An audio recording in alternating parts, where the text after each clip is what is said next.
And rheumatoid arthritis 1000 दफा आपने पढ़ा होगा, लेकिन आज इंशाल्लाह ऑस्टियोआर्थराइटिस और रूमेटॉइड आर्थराइटिस को हमने कम्प्लीटली एक बिगर पिक्चर के अंदर जो है हमने अच्छे से तैयार करना है, ताकि हमें इस, क्योंकि एक क्वेश्चन लाजमी एनआरई के अंदर इसमें से दोनों में से आता है, ठीक है। क्योंकि अब से आप जितनी भी डिजीज पढ़ेंगे आपको मॉर्निंग स्टिफनेस का लफ्ज आपको देखने को मिलेगा, चाहे स्पॉन्डिलाइटिस के अंदर पढ़े, चाहे ऑस्टियोआर्थराइटिस में पढ़े, चाहे रूमेटॉइड आर्थराइटिस में पढ़े, या किसी भी आर्थराइटिस में पढ़े, ठीक है। तो आपने क्या करना है, ऑस्टियोआर्थराइटिस और रूमेटॉइड आर्थराइटिस को अच्छे से पढ़ना है बच्चों। ऑस्टियोआर्थराइटिस और रूमेटॉइड आर्थराइटिस दो ऐसी बीमारियां हैं जिसके अंदर आपको स्ट्रेस या आपकी जो अटैक है वो आपको देखने को मिल रहा होता है। ऑस्टियोआर्थराइटिस का मतलब होता है wear and tear disease, wear and tear disease osteoarthritis का मतलब, यानी कि जो जॉइंट कार्टिलेज है उसके ऊपर मैकेनिकल स्ट्रेस पड़ने की वजह से आपकी जो जगह है वो डैमेज होना स्टार्ट हो जाए। और रूमेटॉइड आर्थराइटिस क्या होता है बच्चों, आपकी ऑटो इम्यून डिजीज क्या होती है बच्चों, ऑटो इम्यून डिजीज, यानी कि इम्यून सिस्टम खुद आपकी जो साइनोवियम है, साइनोवियम, ये बहुत इंपॉर्टेंट लफ्ज है, उसके ऊपर अटैक करें। तो ऑस्टियोआर्थराइटिस कार्टिलेज प्रॉब्लम और रूमेटॉइड आर्थराइटिस साइनोवियम की इन्फ्लामेशन, ठीक है बच्चों। ऑस्टियोआर्थराइटिस का वो कहता है कि ऑस्टियोआर्थराइटिस एक ऐसी जॉइंट की डिजीज है जिसमें आपकी जो आर्टिकुलर कार्टिलेज है, यानी कि आर्टिकुलर कार्टिलेज यानी कौन सी, कि जो जॉइंट के ऊपर सरफेस होती है उसका जो स्मूथ कार्टिलेज होता है वो आहिस्ता आहिस्ता डिस्ट्रॉय होता है। बोन के ऊपर जो स्मूथ, ऐसे मान लीजिए एक स्मूथ साइड है, ठीक है ना, स्मूथ कार्टिलेज है, क्या है आपकी स्मूथ कार्टिलेज है, एक मिसाल दे रहा हूँ कि आहिस्ता आहिस्ता आपकी क्या होती रहे, डिस्ट्रॉय होती रहे। और इसके बाद आपकी जो बॉडी है उसको रिपेयर करने की कोशिश करती है, लेकिन जो रिपेयर है वो क्या हो जाए, एबनॉर्मल हो जाए, जिसे हम क्या कहते हैं, osteophytes, joint space narrowing, subchondral sclerosis, ठीक है ना, आपकी ये डेवलप होना स्टार्ट हो जाती है अगर आपकी वो बॉडी रिपेयर करने में आपकी सक्सेसफुल ना हो। अब वो कहता है mechanical,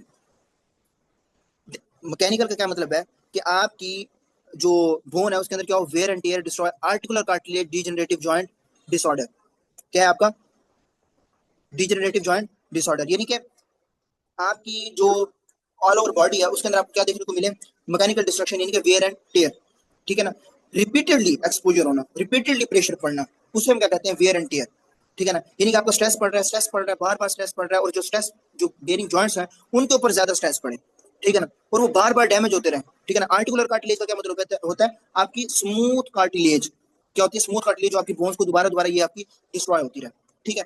degenerative joint disorder leads to the inflammation with the inadequate repair या mediated by chondrocytes।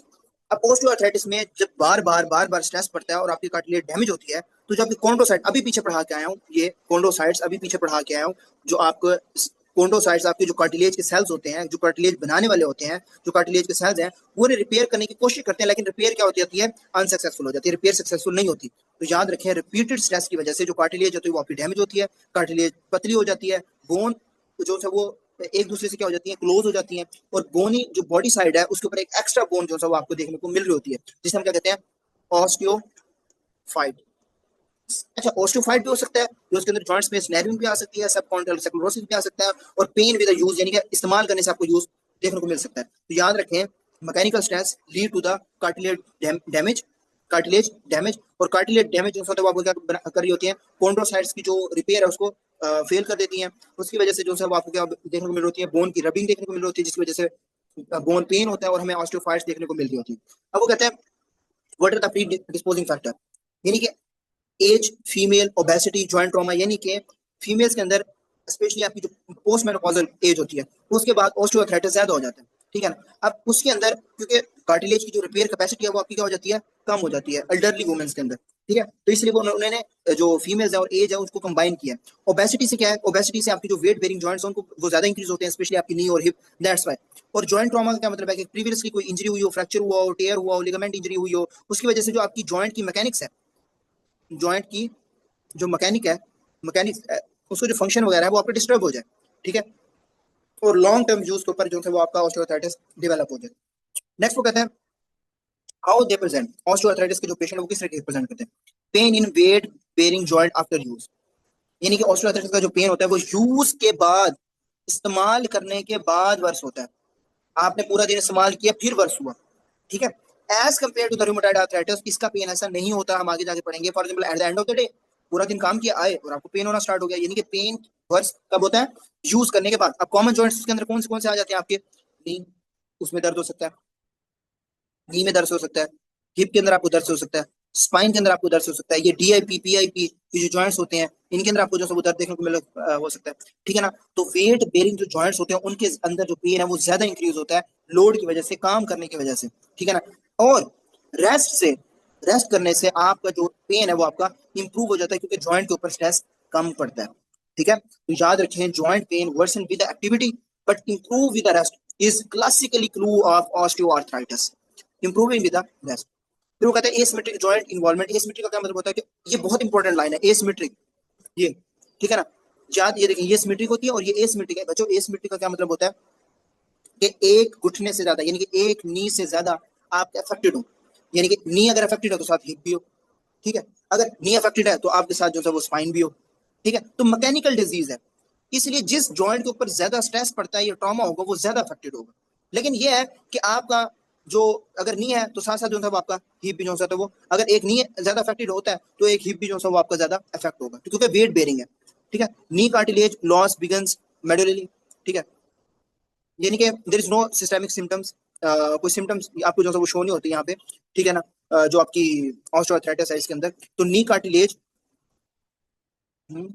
अच्छा, knee cartilage loss begin medially या bow leg, no systemic symptoms, ठीक है। इसके अंदर आपको किसी भी किस्म की जो है वो यूजुअली आपको जो सिम्टम्स है वो आपको देखने को नहीं मिल रहे होते। और क्या कहते हैं अपना, यूजुअली इसके अंदर आपको fever, fatigue, weight loss, systemic inflammation आपकी नहीं देखने को मिल रही होती, यानी कि ऐसे बस ये है कि अगर रूमेटॉइड आर्थराइटिस के अंदर आपको फीवर, फटीग, वेट लॉस मिल रहा होता है तो इसके अंदर आपको देखने को नहीं मिल रहा होता, ठीक है ना।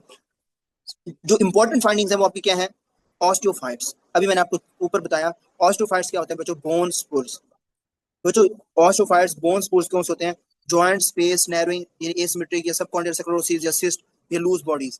बच्चों ऑस्टियोफाइट्स आपके एक्स्ट्रा बॉड जो बोनी ग्रोथ है वो होते हैं, क्या होते हैं, एक्स्ट्रा बोनी ग्रोथ होता है, जिसके अंदर आपको जो बोन है उसके जो जॉइंट के मार्जिन है उनके ऊपर आपको देखने को मिल होते हैं, ठीक है। यानी कि जो बॉडी है वो जो जॉइंट डैमेज हो जाता है उसको स्टेबलाइज करने के लिए एक्स्ट्रा बोन बना देती है, और वो जब एक बोन के ऊपर एक्स्ट्रा बोन बन जाती है तो किस तरीके से अपीयरेंस दे रही होती है ऊपर की तरफ, ठीक है। जॉइंट स्पेस नैरिंग का क्या मतलब होता है कि आपको एक्सरे के ऊपर जो है वो आपको कार्टिलेज नजर आ रही होती है, और कार्टिलेज जो लॉस है उसकी वजह से आपकी जो बोन के दरमियान स्पेसिस पैदा हो जाती हैं, ठीक है ना। जैसे वो कहती है मोरे बन जाना, मोरे बनना स्टार्ट हो जाते हैं। नेक्स्ट वो कहता है सब कॉन्ड्रियल सेक्लोरोसिस। बच्चों सब कॉन्ड्रियल सेक्लोरोसिस का क्या मतलब है, सब कॉन्ड्रियल जो बोन होती है, फॉर एग्जांपल आप याद रखें कि सब कॉन्ड्रियल जो बोन होती है वो आपके कार्टिलेज के नीचे वाली बोन होती है, सब कॉन्ड्रल कॉन्ड्रोसाइट के नीचे, सब कॉन्ड्रल कार्टिलेज के नीचे वाली बोन, उसकी क्या हो जाना, सेक्लोरोसिस होना, यानी कि वो हार्ड हो जाना, डेंस हो जाना, वाइट हो जाना। सेक्लोरोसिस मैंने आपको कल भी एक एक्सरे दिखाया था, उसके अंदर सेक्लोरोसिस क्या था, टोटली व्हाइट होना, मैंने आपको क्रोम पे दिखाया था कि वो क्या था, आपको बिल्कुल व्हाइट होना। तो कार्टिलेज का जो लॉस होने के बाद बोन पे जब प्रेशर ज्यादा आता है तो इसकी वजह से आपकी जो सब कॉन्ड्रल बोन होती है, कार्टिलेज के नीचे बोन होती है, वो आपकी डैमेज हो जाती है। इसके अलावा सब कॉन्ड्रल सिस्ट, वही कार्टिलेज जब डैमेज होती है तो उसके बाद जो फ्लूइड है या बोन है वो आपकी सिस्ट लाइक जो है वो स्पेसिस बना देती है विद लूज बॉडीज, यानी कि जो छोटे छोटे फ्रैगमेंट जो होते हैं वो जॉइंट कैविटी में क्या हो जाते हैं, लूज हो जाते हैं, ठीक है। नेक्स्ट वो कहते हैं very important, synovial fluid non inflammatory. आप कहेंगे यार एक तो आईटीएस भी है और ऊपर से वो कहता है नॉन इन्फ्लामेटरी। बच्चों आपकी जब इन्फ्लामेशन ही नहीं है किसी किस्म की यहाँ पे तो आपको फीवर भी नहीं आएगा, पेन भी नहीं होगा, यानी कि ऐसे सिम्टम जो इन्फ्लामेशन या इन्फेक्शन को शो करें, ऐसे कोई सिम्टम्स नहीं होते, that's why they are asymptomatic, so they are non inflammatory disease. Osteoarthritis बेशक आईटीएस आया है इसके अंदर, लेकिन they are the non inflammatory disease, ठीक है ना। ऑस्टियो जो आर्थराइटिस है वो इन्फ्लामेटरी आर्थराइटिस नहीं होता, इसलिए साइनोवियल फ्लूइड के ऊपर आपको क्या नजर आ रहा होता है, आपके क्लियर विस्कस डब्ल्यूबीसी आपके कम और डब्ल्यूबीसी आपके 2000 से कम होते हैं, ठीक है। नेक्स्ट है very important development of Heberden nodes.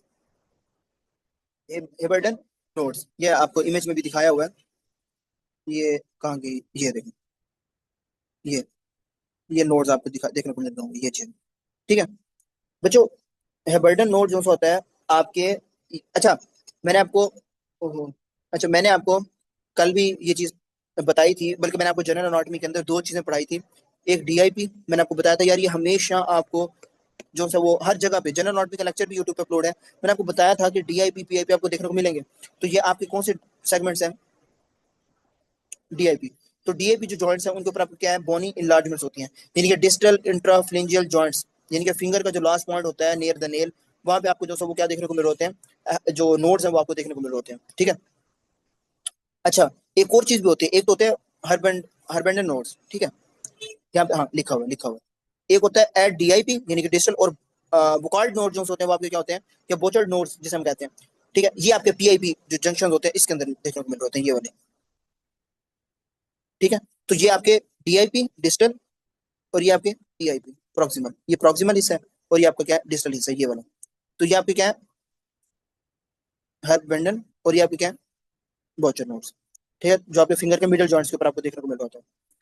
And first CMC not MCP, इसका क्या मतलब है कि जो थंब होता है उसकी जो बेस जॉइंट होती है उसमें, और जो ऑस्टियोआर्थराइटिस है वो कॉमनली जो थंब है उसकी बेस को जो है वो आपका अफेक्ट कर रहा होता है, फर्स्ट सीएमसी, ठीक है। तो याद रखिए जो बर्डन नोड्स हैं वो डीआईपी के अंदर होते हैं, बोचर जो है वो आपके पीआईपी के ऊपर होते हैं। बाकी ट्रीटमेंट के अंदर जो सब आपने क्या देखना होता है, एक्टिविटी मॉडिफिकेशन, यानी कि उसको रेस्ट करवाना होता है। एसिटोमिनोफेन जो है वो आपने देनी होती है, यानी कि एनासिड्स वगैरह आपने देनी होती है, इन्फ्लेमेशन को जो है कंट्रोल करने के लिए जो है वो देनी होती है, अगर पेन है, इन्फ्लेमेशन है, ठीक है ना। और एनासिड जो है आपने देनी होती है। इंट्रा आर्टिकुलर ग्लूकोस्टेरॉइड्स का क्या मतलब होता है कि आपका सीवियर अगर पेन हो रहा है जॉइंट के अंदर तो आपने स्टेरॉइड इंजेक्शन देते हैं ताकि लॉन्ग टर्म जो है वो आपका यूज हो सके, यानी कि बेस्ट। अब लेकिन मुझे एक बात बताएं, अगर आप लॉन्ग टर्म जो है वो एनासिड यूज करें तो उसका सबसे ज्यादा इफेक्ट किसके ऊपर होता है, कोई मुझे बता सकता है? कोई एक इफेक्ट बता दे, वैसे तो चार पांच है, वैसे तो चार पांच है, लेकिन कोई एक इफेक्ट बता दें।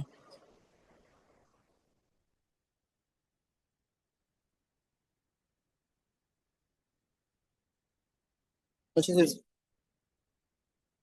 बच्चों, आपके गैस्ट्रिक अल्सर हो सकता है, क्या हो सकता है, गैस्ट्रिक अल्सर आपको देखने को मिल सकता है, किडनी इंजरी देखने को मिल सकती है, ठीक है, हाइपरटेंशन, कार्डियोवास्कुलर रिस्क आपको जो है वो देखने को मिल सकता है। अब ऑस्टियोआर्थराइटिस का जो पेशेंट है वो आपके पास कैसे आएगा? एल्डरली फीमेल या obese patient comes to you with history of knee and hip pain, pain worse while walking and stairs, improve with rest, morning stiffness, morning stiffness यानी कि सुबह सुबह उठते साथ पेन होना, morning stiffness which is usually less than 30 minute, ये point लाजमी याद रखना है। No fever, no systemic symptoms, involve DIP and PIP joints, ये, ठीक है। और एक्सरे के ऊपर आपको क्या नजर आ रहा होता है, ऑस्टियोफाइट्स, ठीक है, एज सिमेट्रिक जॉइंट स्पेस आपको जो है वो नजर आ रही होती है।